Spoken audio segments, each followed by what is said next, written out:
आप शेर अली साहब तैयारी रखें, क्योंकि एक तो आपके लिए और बड़े मसाइल हैं, ऊपर से अगर लॉयर्स मूवमेंट शुरू कर दी अजहर सिद्दीक साहब ने या तहरीक इंसाफ ने तो बड़ा मसला हो जाएगा। कोई ऐसा सिचुएशन है कि तहरीक इंसाफ से आप बात कर सके या इमरान खान के हवाले से बात हो सके, या ऐसा कोई सिचुएशन नजर नहीं आ रही आपको? आप शेर अली साहब। तो हैरान हूँ, अजहर सिद्दीकी साहब रमज़ान शरीफ में भी बैकी बातें कर रहे हैं, पता नहीं किस होशो वाश में है, या ट्रैवलिंग कर रहे हैं इसलिए बैकी बातें कर रहे हैं। बिल्कुल एहतजाज करें, एहतजाज आपका हक बनता है, एहतजाज आपको करना चाहिए था। जब आप साकिब निसार जैसे आपको जज चाहिए, आपको उमर अताब बंदयाल जैसे ज़रख़ुरीद गुलाम जज चाहिए जो आपके लोगों को रिलीफ देते रहे। हमारी तो बेले भी नहीं सुनते थे, अब तो 100 मुकदमात में ये इमरान खान को रिलीफ दिया, इन्हीं लोगों ने दिया। हमारे तो 6 साल केस नहीं सुने जाते थे, 9 महीने हमारी तारीख नहीं लगती थी। तो ये वकील साहब जो भी हैं, अजहर साहब, मैं इनको नहीं जानता, बहरहाल ये बोलते उस वक्त बोलते, इनको किसने रोका था?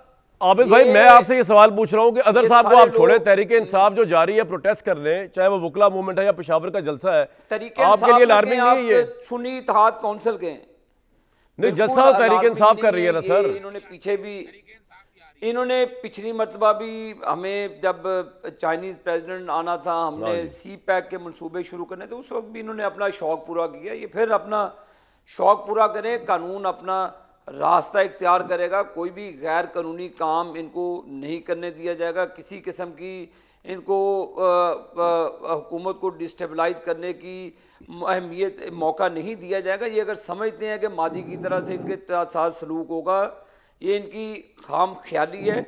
हम पाकिस्तान को आगे लेकर जाएंगे। पाकिस्तान के लोग, आप किस चीज़ की पैदावार हैं अजहर सिद्दीकी साहब?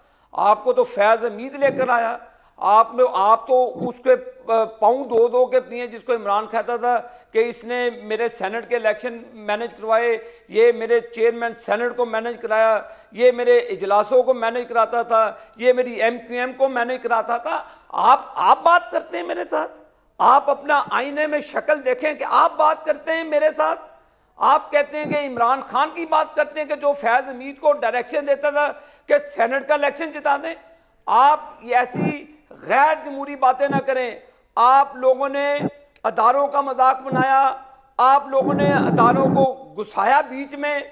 आप लोग तो एक मेजर के बगैर आप अपने एजेंडा नहीं बना सकते। भाई, अब इमरान खान पॉपुलर हो गया, उस वक्त पॉपुलर नहीं था, अब उसको किसी की जरूरत नहीं है बकौल तहरीक इंसाफ के। पॉपुलर होया है कामरान शायद पॉपुलर होया है। पॉपुलर कौन सी चीज हो? अजहर सिद्दीकी साहब, आपका जवाब लेंगे, आप जरा तहम्मुल से गाड़ी चलाएं, कहीं लग ना जाए, रोजे है। आप जरूर बात करें, बीच में नहीं बोलना। मैं आपकी बात में नहीं बोल रहा, आप भी नहीं बोल सकते। आप अल्लाह करके बिल्कुल, अगर आप चाहते हैं कि आप अपनी मर्जी के साकिब निसार को ले आए। सर पॉइंट आ गया आबिद भाई, अब रिपीट हो रहा है ये पॉइंट। आपको तो ये भी नहीं पता। एक सेकंड,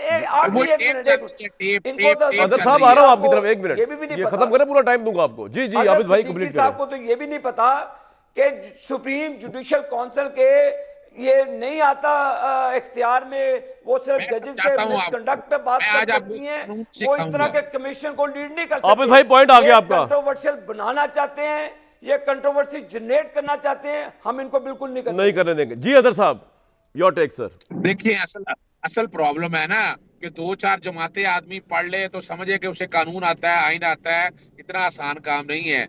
अंग्रेजी पढ़नी पड़ती है, आईने पाकिस्तान 73 करना पड़ता है। सिर्फ आप एक इलेक्शन लड़के के यहाँ आ जाए, मैं समझा दूं इनको। बात बड़ी वाज़ेह है कि ये बात हो रही है मई 2023 में, जब 5 जजेस ने खत लिखा और ये सारे हालात बताए। उस वक्त चीफ जस्टिस उमर अताब बंदयाल साहब थे। उसके बाद दोबारा आ जाए, फरवरी 2024 में फिर लिखा गया। और सुप्रीम जुडिशियल काउंसिल क्यों लिखा गया? कि जजेस का कोड ऑफ कंडक्ट है, जजेस ने उस कोड ऑफ कंडक्ट के मुताबिक अदालतें चला रही हैं। चीफ जस्टिस आमिर फारूक साहब ने जिस तरीके से केस को चलाया और जिस तरीके से अदालतों को चला रहे हैं, तो ये मामला इसलिए सुप्रीम जुडिशियल काउंसिल के सामने भिजवाया गया। कन्वेंशन उसी के मुताबिक का है।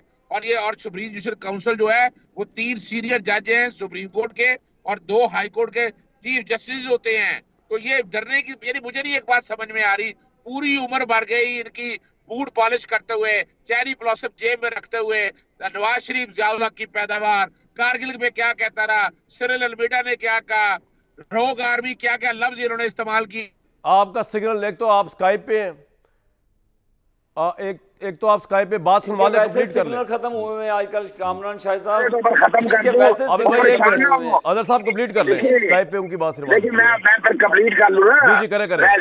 देखिए वो प्रॉब्लम यहाँ ये है, आज ये कलमा पड़े कहें ला इलाहा इल्लल्लाह मुहम्मद रसूलुल्लाह, जो ये कौम के साथ हो रहा है ये बिल्कुल ठीक कर रहे हैं। और जो कोई इसमें किसी एक्सटर्नल प्रेशर नहीं है, कोई यहाँ पर बैठ के हमारे को इदारे काम नहीं कर रहे हैं। आप ये काम सारा खुद कह रहे हैं।